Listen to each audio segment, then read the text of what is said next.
right, time to move the cows again. Come on, cows! Come out! Here they are, looking good. Come on, cows, let's go! Come on! Look at this joy. Sheer excitement is across the street. Come on, cows! Gotta keep them moving. Now they're all lined up, very excited to cross. We put some weight on them. They're looking good. Fattening them up. We're tightening up those cow patties. Come on, cows! Gotta move the electric. It's all part of the process here at Freedom Farms. Just another crazy, crazy day here. Come on, guys! Come on, cows! Come on!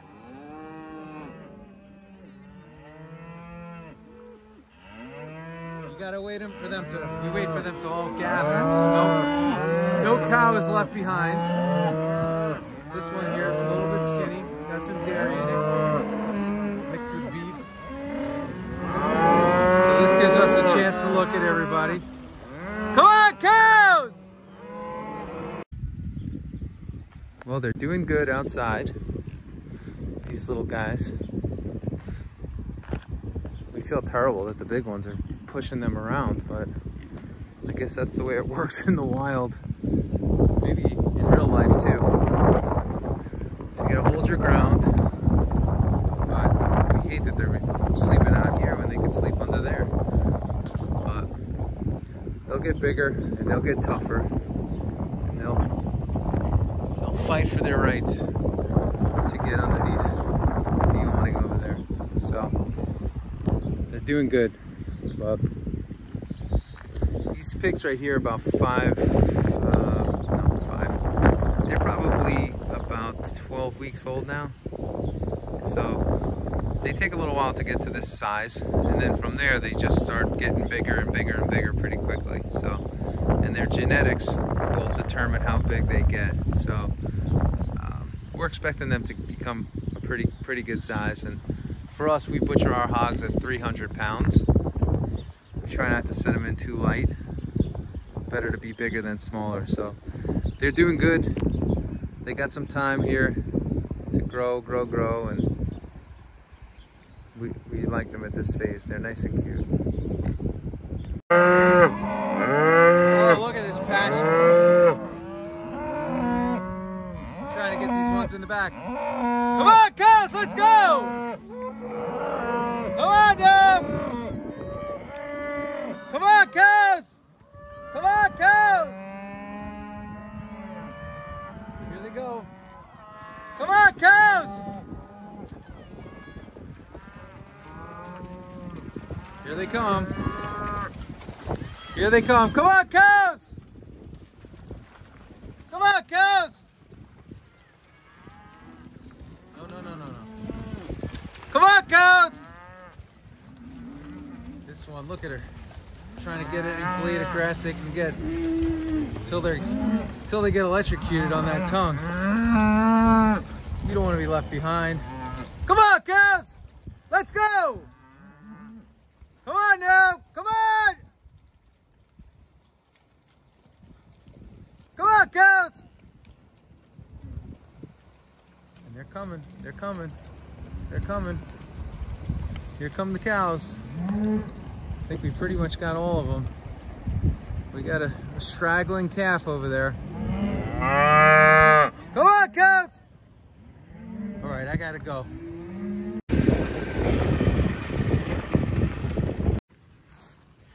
Well, we got some more hay in today, so another good day of $55 baleage, but it's better to have it than not have it. So anyway, here's the little piggies. Still not allowed to go in with the others. We got the cows moved, and I'm seeing that they're eating some of the grass down lower than I want. So I'm gonna fire up the tractor, and I'm gonna go fire them out a bale. So that's the evening plans here. Hopefully everything goes as planned. That's the goal, and we'll go from there. So it's always something here on the farm. Never a dull moment.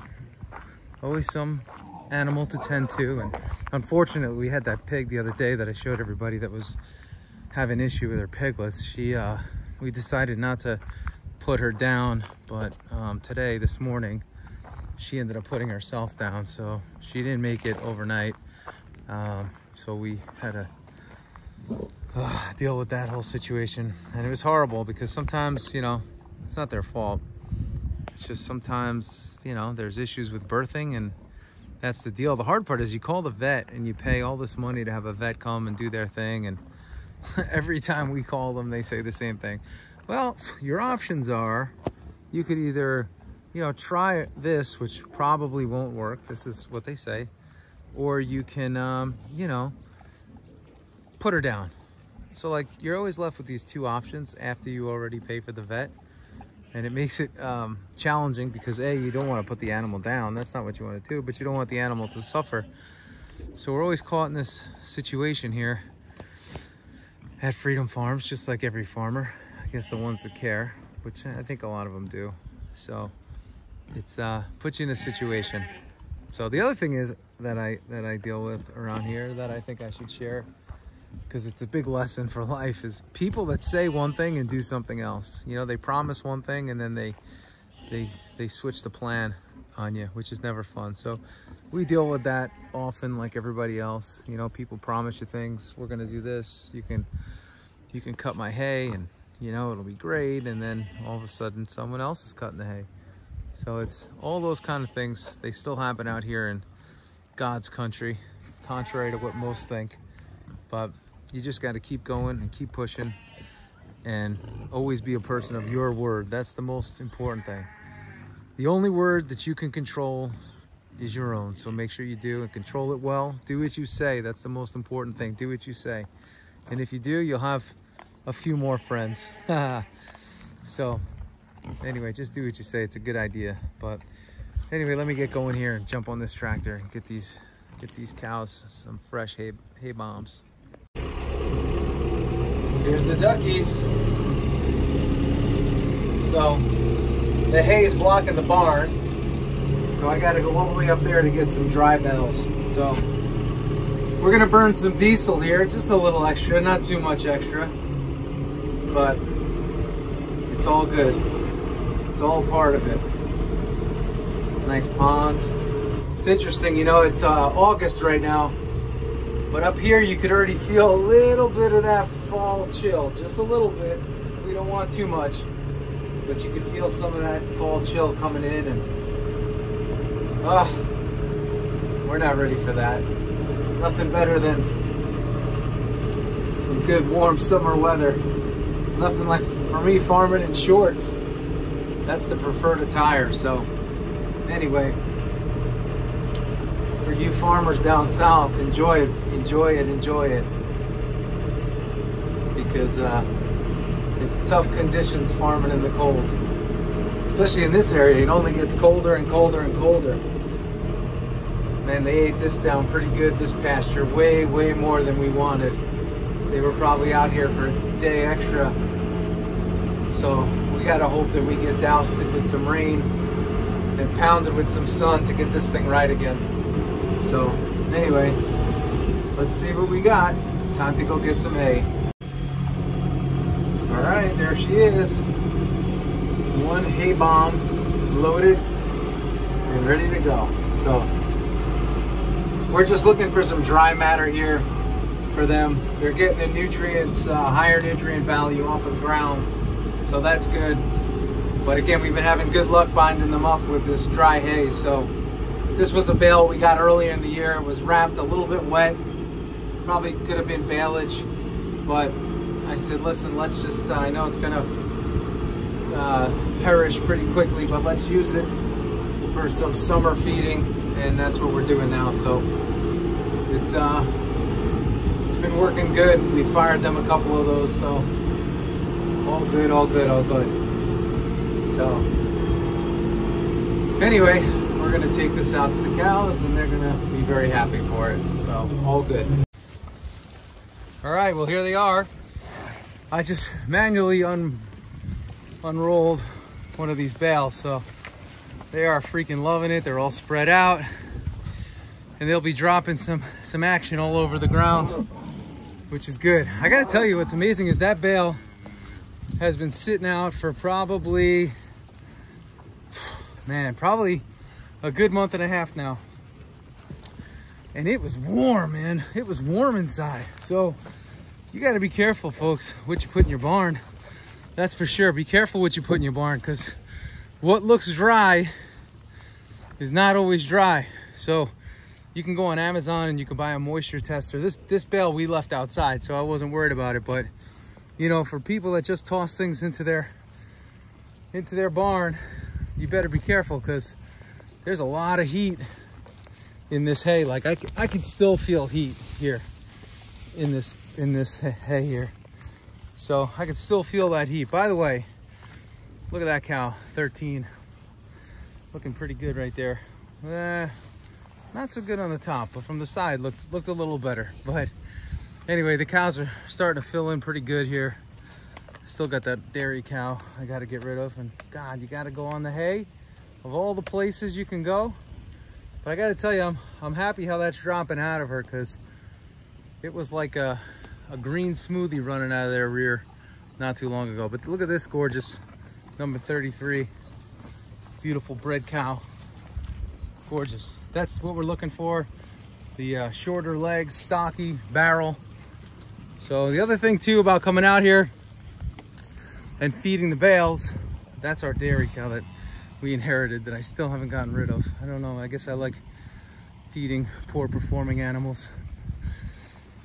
But that right there, short and stocky, that's what we're looking for. So again, as I always say, in this region, upstate New York, there's a lot of, like, that's a nice looking Angus right there. A lot of people are selling cows as beef animals, but they're not.